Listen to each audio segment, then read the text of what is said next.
cookie ओइरमगनी चिंगनबा अमा कांगपोकपीगी यांगंगपाव एरियादा ट्रकना थोंबदा खुदक्ता सिरे हाइरी लंबी सेंबिदना लाक्लबा फिबम सोक्लबा मयाय लंबी सेमनबगीदमक लुपा करोड़ 64 कायथोखरे आंध्र प्रदेश की हाईवे अमदा मोटर बाइक अमगा बस अमगा थेंजिनबदा बस अदु मैने साकपदगी बस ता तोंगबा मियोय 15 सिखरे हाइरी निंगोन चाकौबो नुमिता थाबन चोंगलुबगी वखन तामिनखरे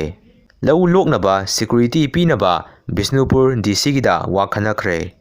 नॉर्थ ईस्ट की लालहौबसिंगी वरोइसिन पिस्टो की महुता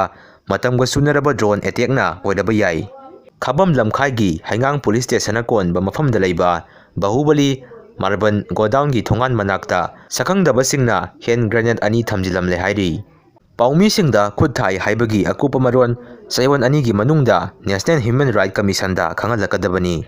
batten English higher secondary school ममांगदा लैबा mobile store D7 tech mobile दगी मसखंगदबा मियोय अमना मोबाइल फोन अमदी पोसे मयाम अमा हुरानखरे हाइरी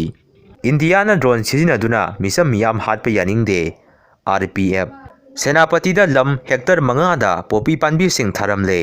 ngarang Churachandpurda lakpa Brahmagi zomi ama odi charaga sire UNC na October gi tang 18 da jena observation lauthokthuna senapati da ti hais muiba oknaba sem sakhre maying San City Mandale region da military army na PDF singi leifam da bom humpu kapsin bada PDF lalhauba yamna sikhre Myanmar gi Rakhine state ki Thande airport moi gi lalhauba singna bom kapsilaga thugai khre